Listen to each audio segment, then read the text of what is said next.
Welcome to the Real News Network. I'm Paul Jay in Baltimore, and welcome to Reality Asserts Itself. Our guest is David Swanson, a man who's made his mission making an end to war. He now joins us in the studio in Baltimore. David's the author of many books, including War is a Lie, When the World Outlawed War, War No More. Swanson hosts the weekly syndicated radio show Talk Nation Radio. He ran Dennis Kucinich's 2004 presidential campaign. He blogs at davidswanson.org and warisacrime.org and works as a campaign coordinator for the online activist organization rootsaction.org.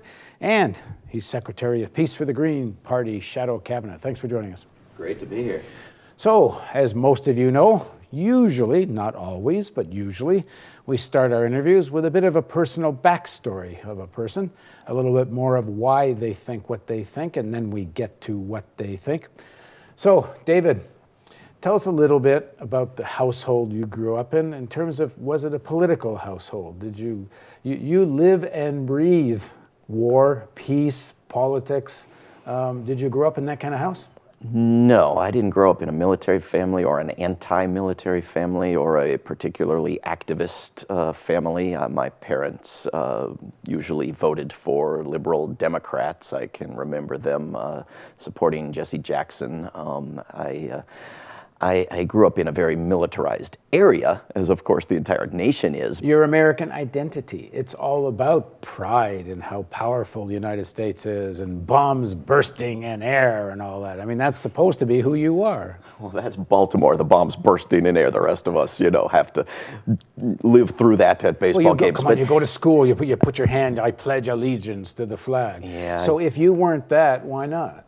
Because from very young, if you told me to put my hand and pledge something, I would not put my hand and I would not pledge that thing. And to this day, I'm to a fault doing the opposite of what someone instructs me to do. But also because I wasn't raised in an environment where I was told about the glories of war and the benefits of being powerful and so forth. I was raised like every child the world around to think that you should use words rather than fists, that violence is backward and barbaric, that you should talk with your friends, not punch them, not kick them. But the American culture and schooling is that's true on one-to-one relations, but when it comes to America's role in the world, you go off fighting for freedom in the American way. Right, but it's schizophrenic unless you've put that contradiction in the back of your head and learned to live with it. You're told not to kill. Have not most people done that?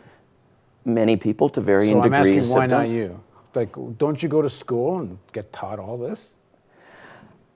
Not so much. I mean, to some extent, yes. And I look back even at history books that I had in elementary school, and they're horrible. They're awful. These are not the history books that I would want my kids to have in their schools. But I did not grow up celebrating war. I did not grow up thinking that it was good to kill people. And I didn't grow up convinced that the Soviet Union was evil and we needed a military machine to push back against it. When do you start to get that? How old are you? I'm trying to just get the era you grow up in. I was born in December of '69, and so I graduated high school in '87, and I'd say it was about '85 or '86 when Oliver North's daughter, one of my classmates, brought her daddy to school, and he told us that Nicaragua was very close, and if our teachers weren't telling us how close the commies were and how scared we should be, they weren't doing their job. And I didn't rebel and protest. I was interested in football games and cars, but when I did become politically active later, after high school, I became politically active around progressive issues, and I've always thought of those as including peace and opposition to war. So I protested the first Gulf War. I protested the next Iraq War. And what is it? The first Gulf War that galvanizes you, or if not, what? I think. I ended up after I got a master's degree in philosophy, which that and $1 can get you a bus ride, and I had to do something with my life finally. I ended up working at Acorn and working on domestic issues, and then I left to go work for Congressman Kucinich on his presidential campaign. To go to Acorn and go to Kucinich, you're already fairly politicized, and in a pretty left direction. But not around peace. The point I'm trying to get to is that it was with the Kucinich campaign that that my work focused on opposing war.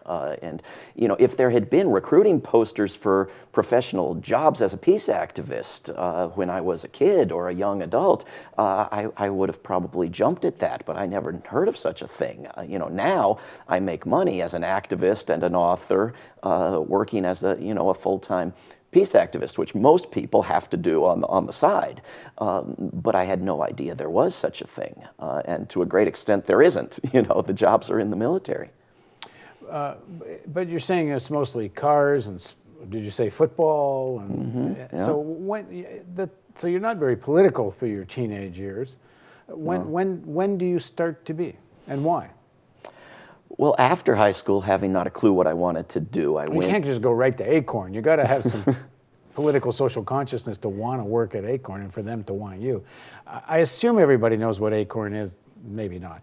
So why don't you give us a real fast 2 sentences on Acorn? Acorn was the Association of Community Organizations for Reform Now that lasted from 1970 up until a few years after I left it, when it was destroyed by a Republican and Fox News stunt as punishment for registering poor people to vote. And it was a community organization that low-income members in low-income neighborhoods that worked on local, state, national issues and was quite effective. So for you to want to work at Acorn and for them to want you, you already have to be fairly socially conscious. So what happens between sports and cars and that? So in between high school and Acorn, I go as an exchange student to live in Italy for a year through the Rotary Club, which has a long, long tradition of promoting peace and promoting cultural exchange. And I see the world from outside the United States for a year, which is absolutely essential. Everyone has to do that. And I come back and study architecture, having seen architecture in Italy, and I drop out, and I never finish the degree because I'm reading philosophy and literature and politics, and I'm reading books, which I never did when I was into the sports and the cars. Is there anything specific you read that kind of opened your eyes, or? Not one book, but philosophy and history, and then I end up in a master's program in philosophy at the University of Virginia, where they were nice enough to let me in, not having a bachelor's or anything. And I got involved in living wage campaign on campus. I got involved with learning about the labor movement and various incidents and people I knew. I learned about injustice in our criminal justice system in Virginia. And I had always wanted to do something to make the world a better place. And wherever I had a job that didn't do that, where I was working at a newspaper in Virginia and being edited because I wasn't corporate enough or whatever, I didn't last long.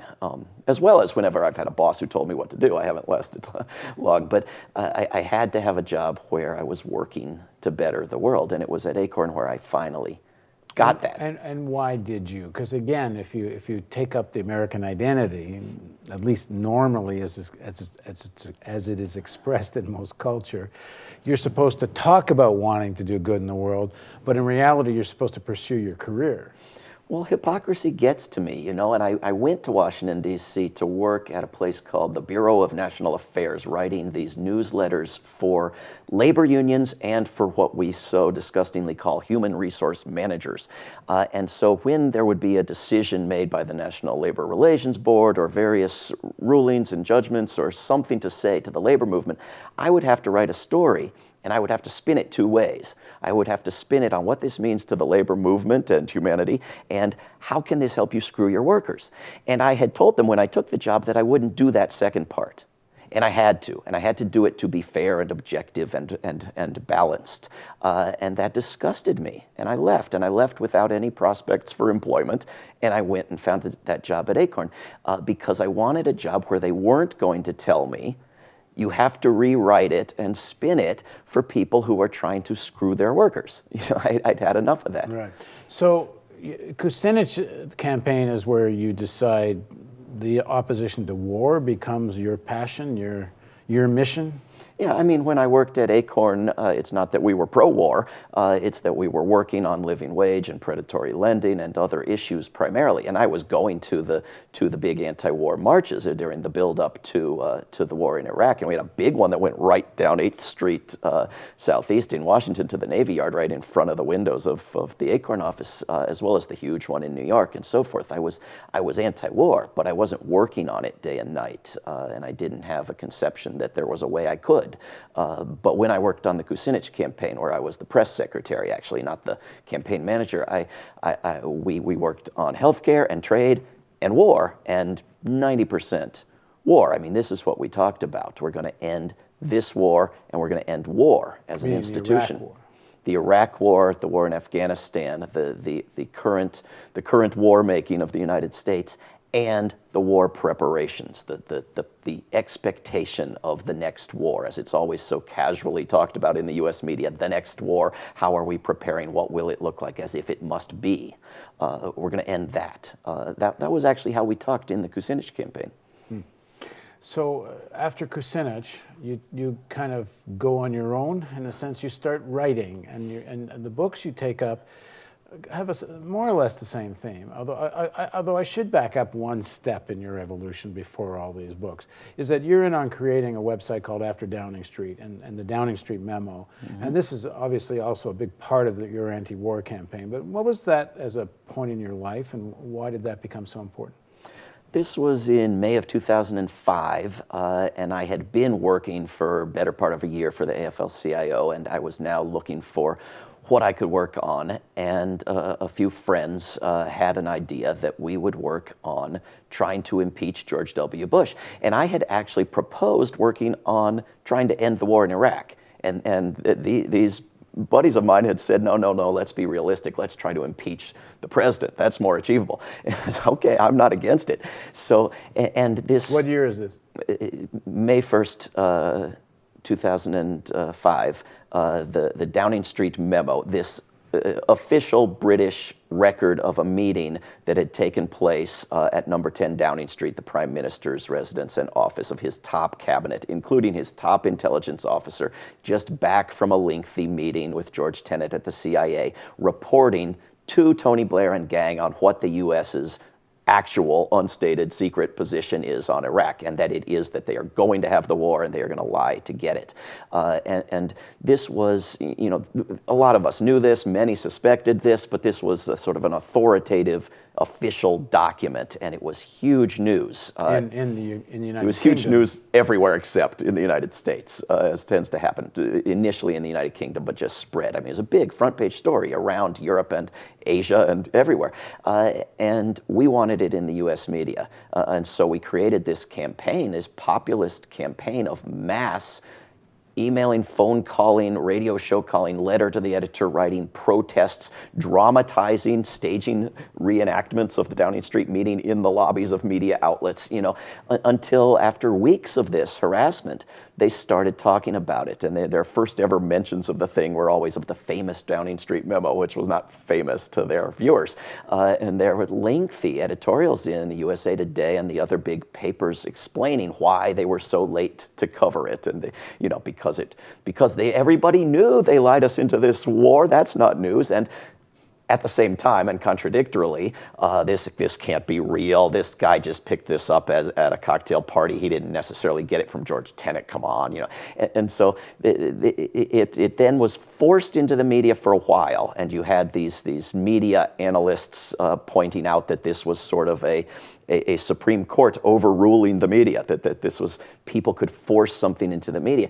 But that pressure that made that happen came from the fact that the Democrats were in the minority and pretending to give a damn and talking as if they would actually try to end the wars and impeach the president if they were handed the majority, if John Conyers was made chair of the Judiciary Committee. And of course, that was a pile of nonsense, and then once they got the majority, the war was escalated. And so as additional pieces of information came out over the months and years, many of them stronger than the Downing Street Memo, they got progressively less attention to the point where we couldn't force them into the U.S. media anymore. And it was remarkable. I remember watching Sunday morning talk shows on the main networks, and Cheney and gang would go on and keep repeating this phrase over and over again, which was, all our allies believe there were weapons as well. All the intelligence agencies believe there were weapons in Iraq as well. And all someone had to do as a host say, well, what about the Downing Street memo? Which was a real thing. It wasn't like some marginal theory that someone had dreamed up. It was all over the British press. Right. And they would never say it. None of those hosts on any of the shows would ever call them on this question. And you didn't even have to mention a piece of evidence. I mean, it was not disputed that most of the nations of the world said this is wrong. I mean, Congress had to rename French fries freedom fries because the French at that point were much more anti-war than they seem to be in recent weeks. In fact, the nations of the world were moved by the biggest popular demonstration in the history of the world on February 15th, 2003, to force the United Nations to reject the war. And if they were going to have this war, it was going to be illegally. That was a significant accomplishment, and it helped build an anti-war culture that in fact grew under the radar to the point where earlier this year, 2013, the people of the United States said no to missiles into Syria and were heard. And you had, in the summer of 2013, Congress members on both parties, both houses, saying, this is the issue we've heard from more people than anything ever before in history, more passionately than ever before, and more one-sided than ever before. I mean, this outdid opposition to the bank bailouts or anything. And they listened, and they were forced to say no. Raytheon's stock was through the roof, the missiles were ready to go, and they didn't go. And that was built up over all that decade of educating people about the lies about wars. Okay. In the next segment of our interview with David, we're going to talk about his book, War No More. Please join us for the continuation of this series of Reality Asserts Itself on the Real News Network.